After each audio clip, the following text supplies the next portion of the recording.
Hi friends, welcome back to my channel Narendra vlogs. Friends, ఈరోజు నేను chicken pulao ఎలా చేస్తాను నా స్టైల్లో అనేది చూపించాను. సో బాగా క్లీన్ చేసి పెట్టుకున్న చికెన్లోకి కొంచెం ఉప్పు, పసుపు, కారం, అలాగే అల్లం వెల్లుల్లి పేస్ట్, నెక్స్ట్ వచ్చేసి దాచిన చెక్క, లవంగాలు, కొంచెం పెరుగు కూడా యాడ్ చేసి బాగా మిక్స్ చేసి పక్కన పెట్టుకోవాలండి. ఇది ఒక అరగంట అలా సోప్ చేసి పెట్టుకుంటే చికెన్ పులావ్ చాలా టేస్టీగా వస్తుంది. మీరు డీప్ ఫ్రిడ్జ్లో పెట్టుకున్నా సరే కూడా పర్వాలేదు. నెక్స్ట్ వచ్చి బిర్యానీ గిన్నె పెట్టుకుని కొంచెం నెయ్యి, కొంచెము నూనె కూడా వేసుకుని బిర్యానీ స్పైసెస్, ఉల్లిపాయలు, మనం మిక్స్ చేసి పెట్టుకున్న చికెన్ వేసుకుని బాగా ఫ్రై చేసుకోవాలండి. ఫ్రై చేసుకున్న తర్వాత మన క్వాంటిటీ వచ్చేసి 1 గ్లాస్కి 2 గ్లాసెస్ వాటర్ కదండి. ఆ క్వాంటిటీ వాటర్ వేసుకుని బాగా మరిగిన తర్వాత ఇక్కడ బాస్మతి రైస్ తీసుకున్నానండి. అవైతే నానబెట్టాల్సిన అవసరం కూడా లేదు.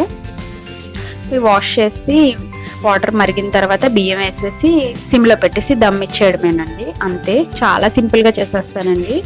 బాగుంటుంది టేస్ట్ కూడా. సో చూసారు కదా, బిర్యానీ అయితే రెడీ అయిపోయింది. సింపుల్గా చేశాను కానీ చాలా టేస్టీగా వచ్చిందండి.